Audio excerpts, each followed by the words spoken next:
Hey everyone, hope everybody's doing well. Thanks for jumping on. It's it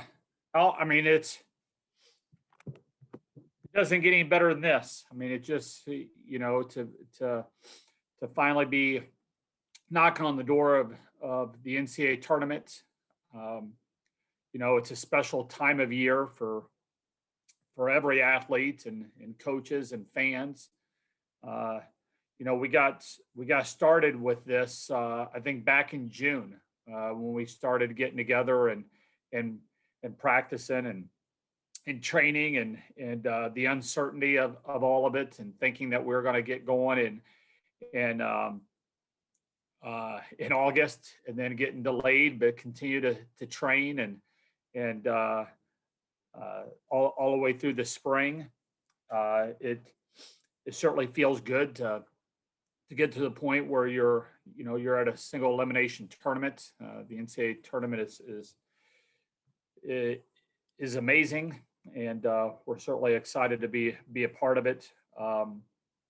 And and looking forward to seeing who we're going to play. This is also it's odd because usually you play, right after a selection show, you're either playing that Thursday or that Friday, and if you're traveling, you could be leaving town, 48 hours after the selection show, for some teams. But, right now we've got, a long period of time before playing, and we're not even positive who we're playing. Usually, exactly who you're going up against. So, we'll play the winner of Bowling Green and Weber State, and just starting to dig into those guys a little bit. And, congratulations to both those programs on a great season. It's Bowling Green's gone 22-1.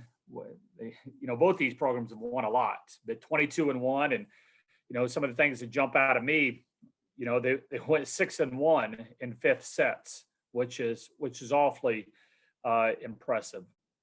And I'm sure it's exciting there. I think it's the third time in program history that they've been at the NCAA tournament, and the first time in probably 8 or 9 years. And then Weber State, another team that's won a lot of matches. I think they're 18-1, and I think it's the first time they've been back to the NCAA tournament since 1988. And really nice mix of experience and young kids. So starting to dig into them and try to learn a little bit more about our possible first round opponents. Questions, Jeff? Yeah, Kelly, I mean, you are a long time removed from when you were a rookie coach back at Albany. And I'm just curious, can you share what that first year was like, what you learned about yourself, about coaching volleyball, about where you wanted to go? And given that that was a rough year in terms of your record, did you ever ask yourself, man, maybe I think need to do something differently? No, no, never thought that. Never thought we should be doing something different. Yeah, we walked into the program that had won 3 matches the year before, and 2 of those wins were against the same team. And we, but they had only been Division I for 2 years, so we knew what we were getting into. We had 5.5 scholarships, and the AD said, I'm not going to support you anymore unless you start winning. He said, we don't have a lot of money here, and I'm going to put our money where we get the most bang for the bucks. And I appreciated the honesty, but I also believed that we could, we had a great plan, and we could outwork some people. And once we started getting a little bit of momentum, that some things would change. And we went 4-20 the first year. We went 16-15 the next year. But we started getting, kids that really wanted to be a part of something, that wanted to work hard and get after it. And, I still hear from those players. I mean, I heard from one of them today and 2 of them last week. And, I look back and hopefully I've grown a lot as a coach, but, I think we're pretty fortunate that a lot of, there wasn't a lot of interest there, because that means there wasn't a spotlight on all the errors that I was making at the time. But, and then we went 4-20 that first year, and then the fourth year we ended up winning the first conference championship in school history for any sports. And we were the first sport to make it to the NCAA tournament. So we were kind of the laughing stock of the athletic department our first year.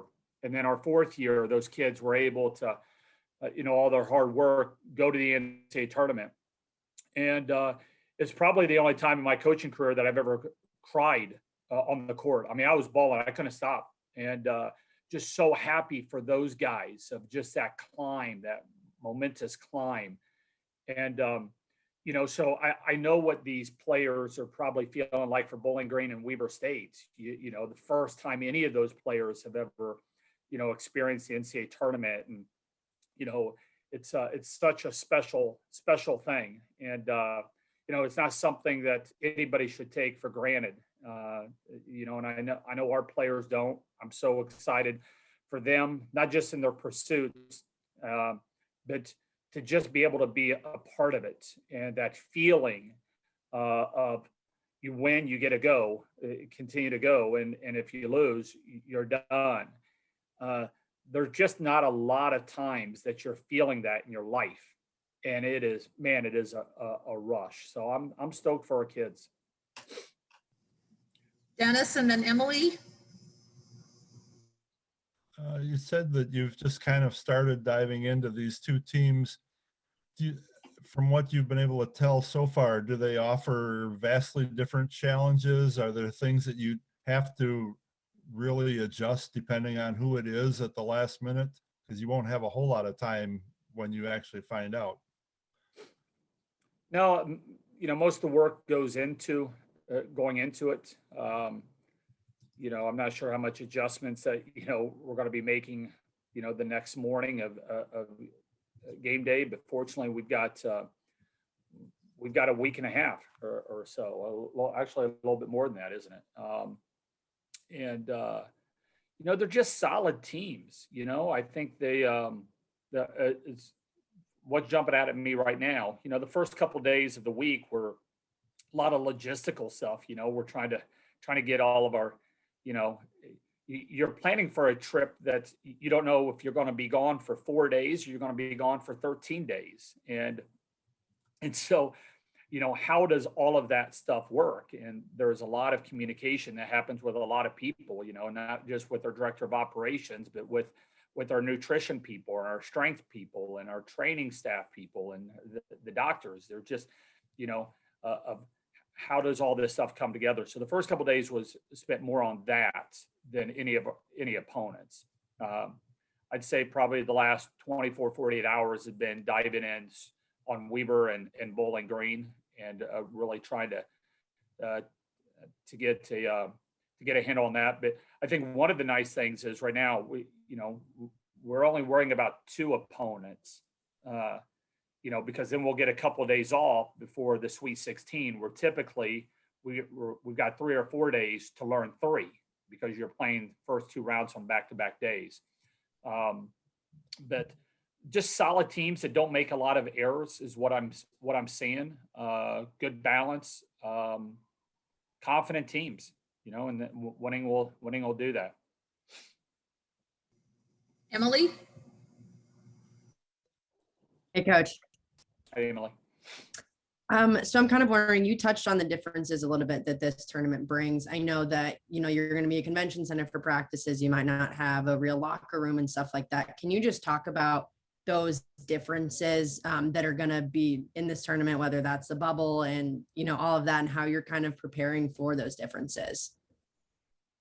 It's crazy what this is. I mean, so we're going to be playing in a convention center. It's got 8 practice courts and it's got 4 game courts. And, you're going in, you got to get a couple negative tests before you're even allowed over the practice facilities. And, our first day that we're allowed to, in the morning, we will have 30 minutes on what is going to be our competition court in the morning. And then we come back later on that night for an hour and a half, I think an hour and a half. Of a practice on a practice court. And so a lot of bouncing around, you throw the testing in there as well. It's going to be interesting. The first couple rounds it will be played with just kind of family. I think that is pretty much allowed there. And then, it opens up as the tournament goes on. Hopefully we'll be able to be a part of that. I don't know. There's some things that are exciting. There's some things that are disappointing. I think one of the disappointing things is, we just found out that, the first couple rounds are going to be on ESPN3, which is a streaming situation, but just found out that there's not going to be any broadcast team for any of those. And I really hope that they take a closer look at that, because I have a feeling that that could blow up as much as what the weight room stuff did in women's basketball. It's stunning that they're not going to be putting a broadcast team, because you could easily do that from people at their homes to be able to do that. To me, it's just lazy that you've got an NCAA tournament that only has 48 teams in it, but you're not going to be able to have commentators and play-by-play, that you're just going to be looking at silence, while watching NCAA tournament games. Hopefully they address that, but it's, there's a lot of the pomp and circumstance that goes along with it typically that they're not going to be doing, the banquets, those types of things are doing away with. But at the end of the day, the players just want to play, and they want to test themselves against the best. And we're all going to get that opportunity, which like I said earlier, is exciting. You know what round they are bringing a broadcast crew in for? I don't know if that's the regional semis or the regional Yep. final. Regional semis. Regional semis. So the first two, which is a shame. I mean, because you look at, there'll be so many teams there that will not, that have never, this is their, and a lot of players, this is the only time they have ever been in the NCAA tournament, and maybe the only time they will ever be in the NCAA tournament. And, and it's going to come across like a high school type of deal, where you don't have anybody announcing it. It should feel special. And for a lot of people, it's, that won't be the case. They will be, but I probably am going down a road right now that I'd rather put the focus elsewhere, to tell you the truth. Zach? Hey, Kelly, do you like where your team's at heading into the tournament? I mean, obviously you had a great start, and then you had, the month plus off, and then you got to finish your season, and now there's a little break before you play again. Zach, it's really odd. I mean, by the time we play our first match, we will have played, I think, 3 matches in 2 months. And our sport is such a rhythm sport. When teams are playing well, there's a rhythm to it. You can't stop and hold the ball and organize in the middle of a rally. And so, and then our sport's a rhythm sport, but all sports seasons have a rhythm to the season. And you kind of fall into a rhythm. Your weeks fall into a rhythm, your days fall into a rhythm. And this has been anything but that. And so, and I would probably say a couple weeks ago, we're really fortunate the timing of when everything got shut down, because I'm not so sure our kids would have been ready to play. They would have wanted to play a couple weeks ago, and the tournament had been in front of them. But we weren't looking great in practices. We were going hard, but we weren't looking great. The past few practices, we've looked for the first time like we did the early beginning of the year. And practice has been exciting. They've had enough juice to make it all the way through. We're not holding back on the length of practices or what we're doing. They're just turning it loose. The connections are coming back, whether it's from you know, whatever it is, we're going behind the service line. We're serving with confidence, a good connection between our setters and our hitters. We've looked really, really good the past few days of practice. And so, yeah, I feel great with where we're at and where we're heading. And I know we're continuing to get better. The timing of all this stuff, as funky as it's been, it's probably worked out in a pretty good situation for us. I think it's allowed us some time to ramp up and get going. Jeff, do you have a follow-up?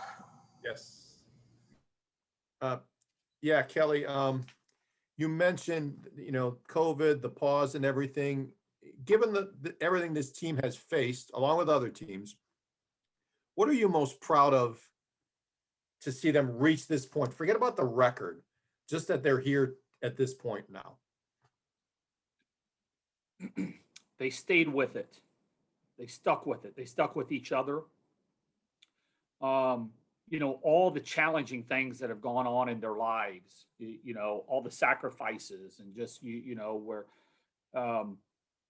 you know, and all the challenges that some of them face at home. You know, families have been impacted, and people haven't been able to spend much time with their families or hug their families, or, you know, relationships have ended. You know, some of these, you know, because they're not able to give to the relationship when you're talking about somebody maybe they're dating that is outside of our team bubble, and then the relationship's hurt. The fact that you know, you're constantly going, you know, quite a few times these guys have gone into isolation or quarantine by themselves. And, you know, and lots of people, like you said, lots of teams and lots of people that aren't on teams have had to go through tough times. So it's just not my team that is operating differently than anybody else. It's, you know, you're proud of anybody that's able to come through this. And, their strength is still intact, and their sense of humor is still strong, and their compassion for people around them is still front and center. You know, but you know, I don't get to be day to day with all those other people. I get to be day to day with my own group, and so that, you know, so I'm proud of them, and I think what every one of them would say is that the sacrifices have been worth it. And a big part of it is because they're not alone in those sacrifices. They've got people beside them on each side that are linked arm in arm that are saying, here, let's do this together. Anything else for Kelly? All right. Thank you, Kelly. Thanks a lot, guys. Have a great day.